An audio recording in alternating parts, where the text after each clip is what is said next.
Welcome. If you saw the title, you know I've got some bad news. My Mills motor burned out, and it's the second time. Now I had it rewound about a year and 3 months back, and last week Saturday it burned out. So I got a replacement motor. Now before I install it, I just want to discuss a minor give you some info with regards to motors. Now on the motor you'll have your information plate. Now this plate will give you the current, the capacitors you're supposed to use, what voltage it can run, everything regards to the motor. It's on this information plate. Now on this specific motor, it's got a Class B insulation type. Now Class B can run up to 130 degrees. Now that's basically a general purpose application. Now I'm using this machine extensively, and this motor does get extremely hot. Now what I've done is I 3D printed a bigger fan in order to try and cool this motor down, and that still wasn't enough.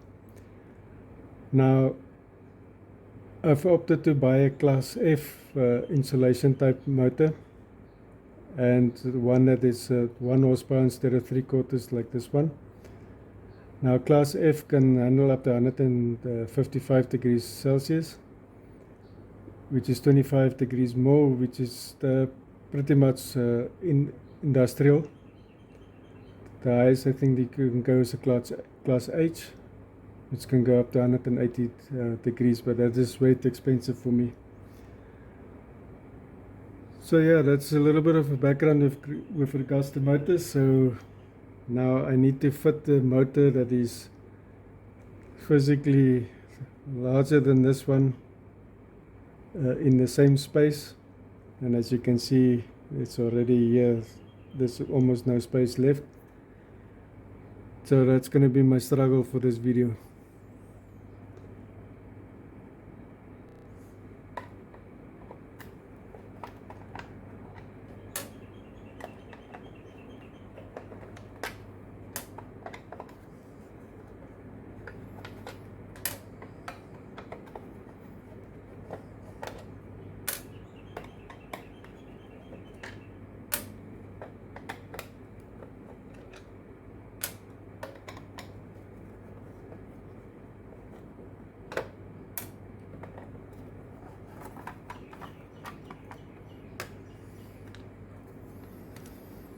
When you're dealing with motors, you need to make sure that your capacitors are discharged so that you don't electrocute yourself. You just short out the 2 pins.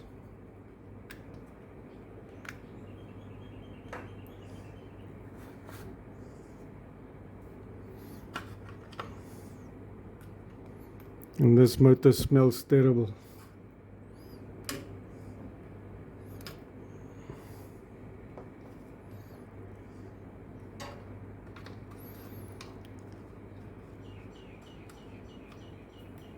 Okay, I've got this cable coming in here from the bottom, and you need to take note as to where your cables are going, or the wires inside, so that when you install the new motor that you put the wires on the right places. Now one should be marked U1, and there should be a pair marked U1 and U2, and a pair that's marked V1 and V2.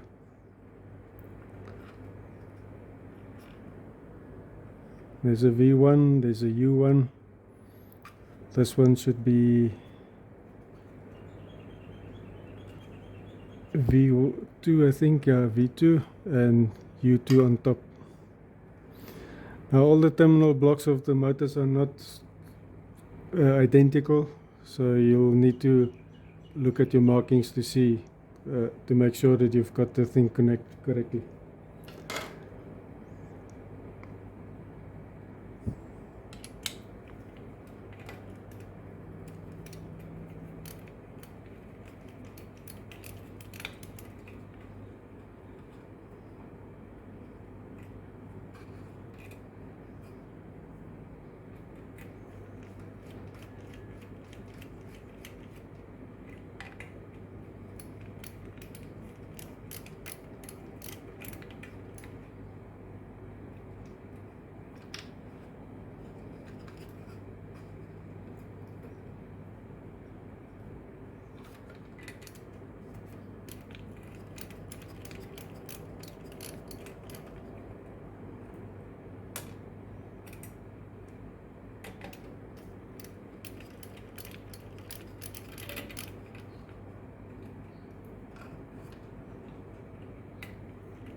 Okay, I've taken out the bolt that's holding down the pulley, and I'm installing a longer bolt so that I have something to press against the shaft.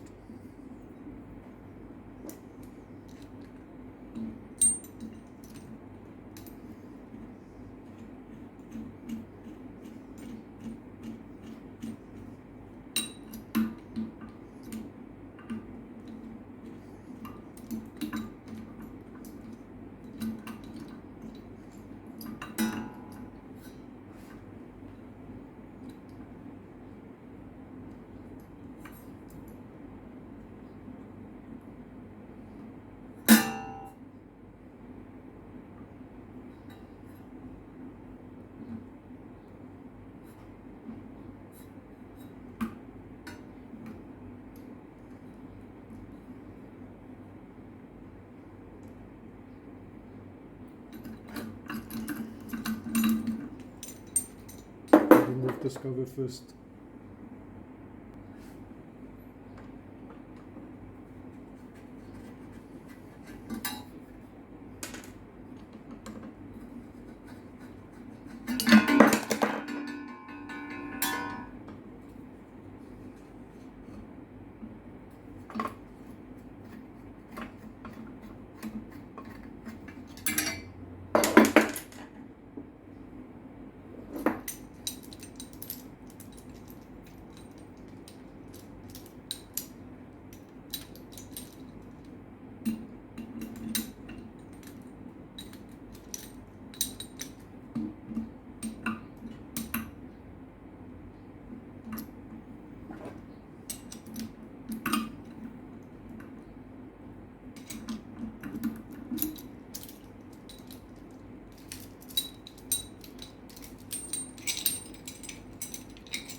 As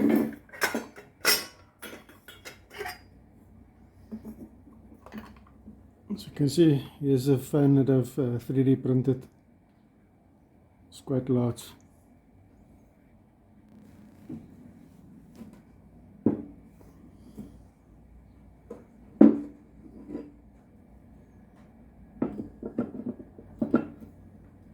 And this is a perfect match, so I don't have any machining to do here.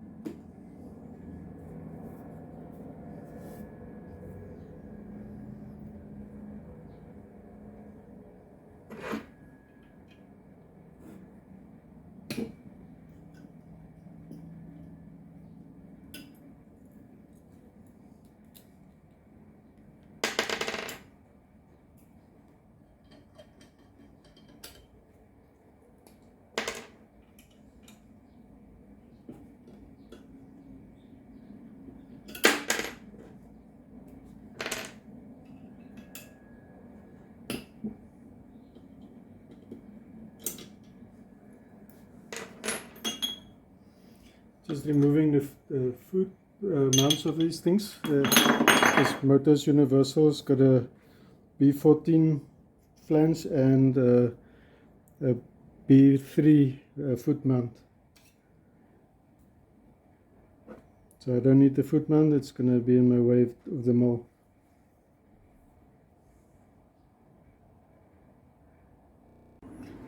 If you look at this mounting plate, it's got a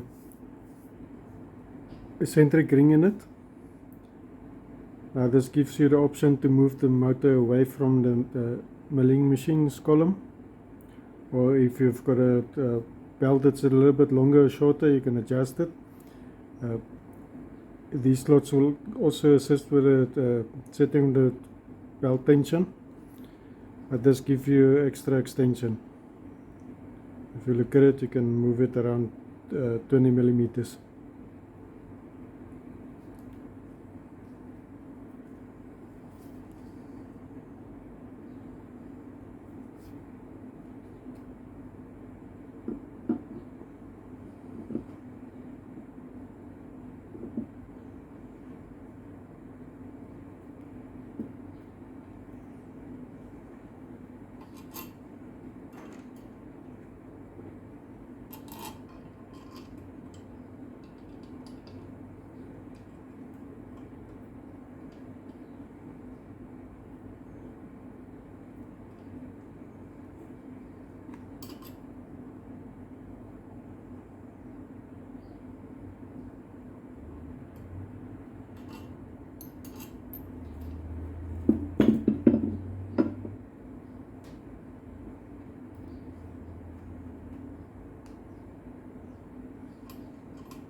Need to run a tap through this bolt, not a tap a die, because it feels like it's binding there.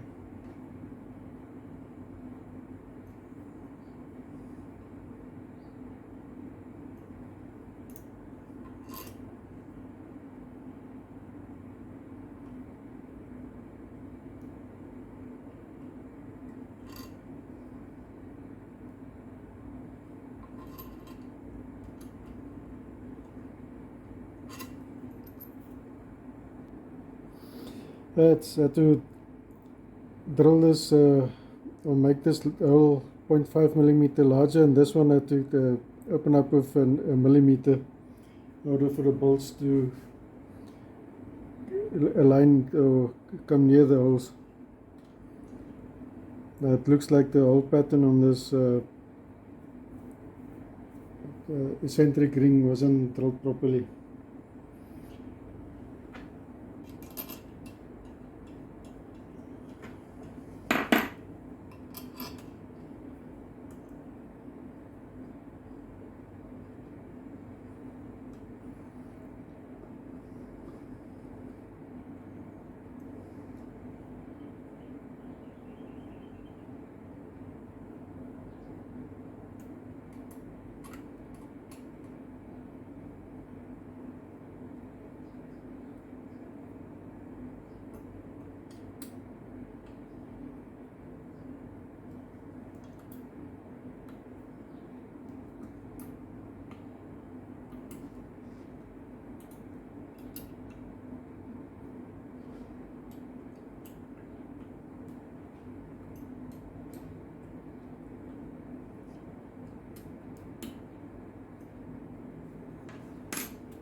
The first problem is that the shaft is a little bit shorter.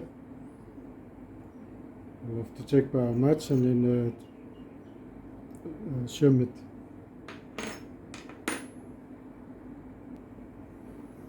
Okay, I've got 2 washers here. That should be enough.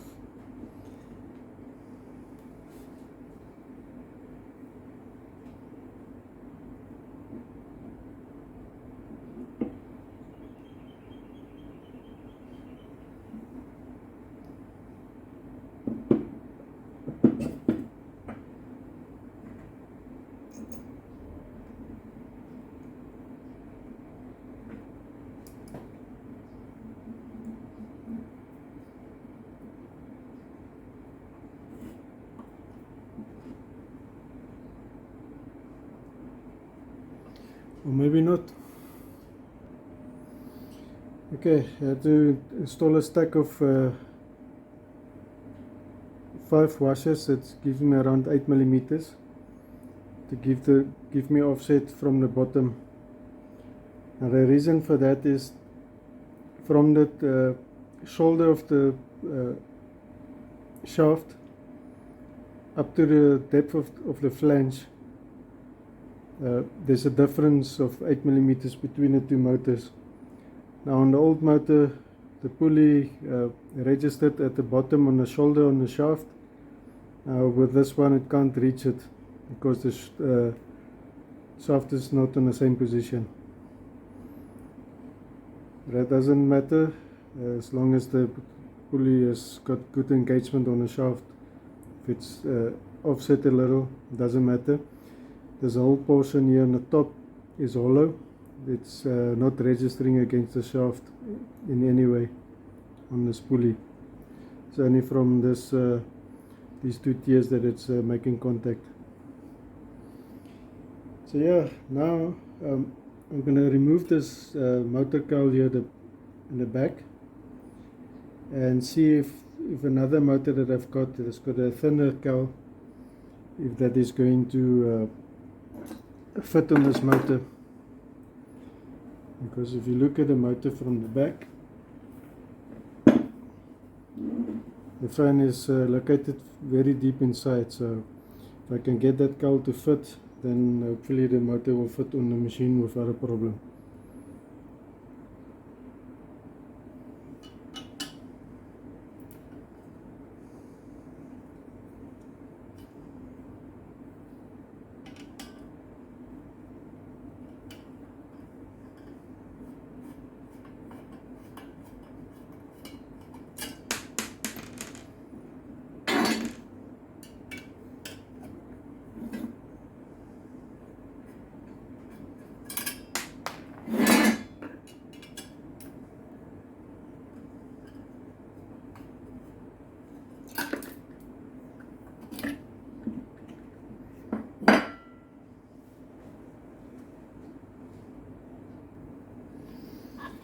Okay, I've got just enough clearance for the blades on the inside, and it's shortened the motor quite a bit.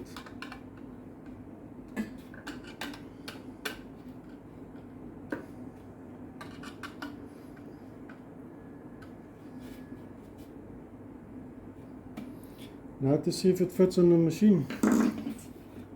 Right. Just put this cover back.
Okay, if the motor is in, I put a spacer in here to get alignment of the pulleys.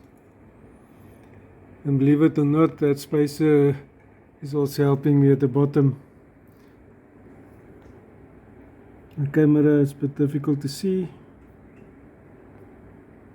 There's more or less 2 millimeters of clearance there. It's not ideal. I've got a little bit of motor hanging over on the side here, so hopefully that won't restrict the airflow too much. I'll just monitor the motor while it's running, see if it gets hot. But in total I've reduced the length of the motor by about 25 millimeters to get it to fit, and that's the absolute maximum that I can reduce it. And I don't want to cut any holes into the cover here. I want to keep the machine standard. I'll see it how it runs. Now it's just to connect the wiring and get the machine running.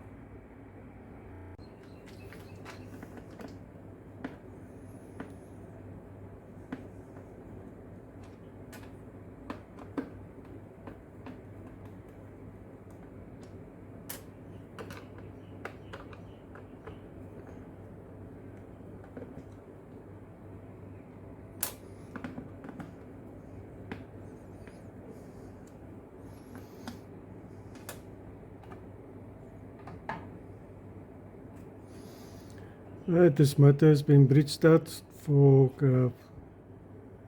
as a 2-pole motor. So I'm gonna have to change it so it can switch over to a 4-pole.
Okay, here between these 2 points is your running windings,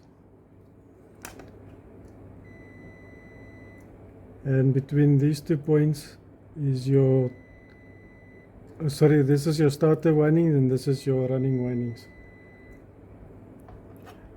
Now your one set of wiring will go onto this point here, another set of wiring will go over this point here, these 2 points. Now the reason for that is there's a switch in between these 2 points which is going to throw out your starter cap as soon as the motor gets to on speed. So it's only going to run off the running cap.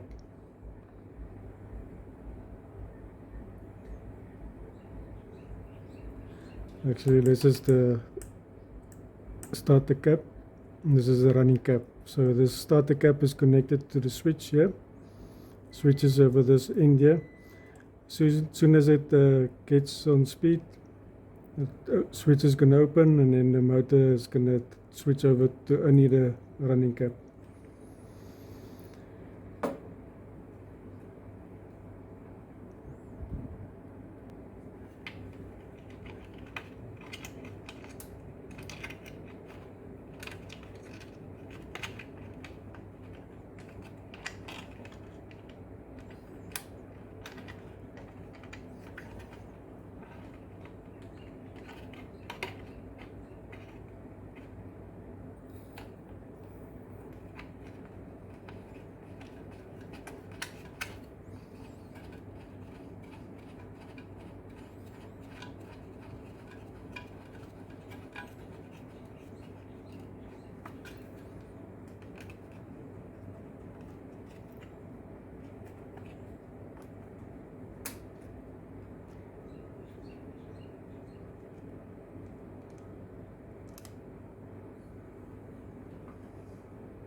Okay, before I close the cover up, I'm gonna switch it on and make sure that my spindle direction matches the switch.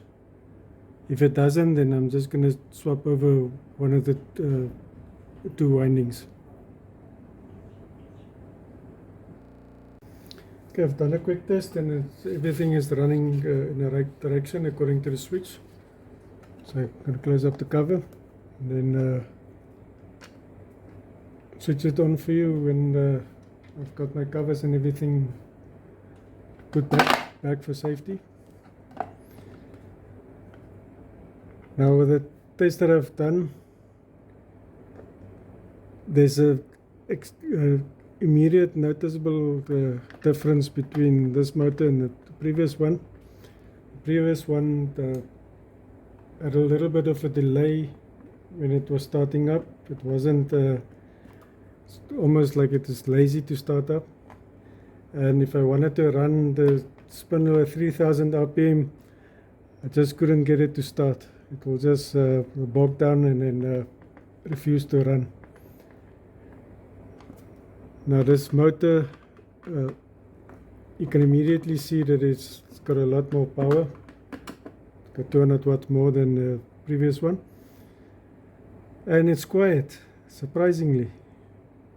Which leads me to believe that the previous motor had issues with its bearings. Now because you're not spinning the motor on its own, you don't hear it. But I've just given it a turn with the hand, and I could feel that it's crunchy. So yeah, that's I think that motor was shot. I've got you here by the controls, and as you can hear, it's quiet. If you've seen my previous videos, you would know that this machine made quite a racket when it was running, and now it's quiet.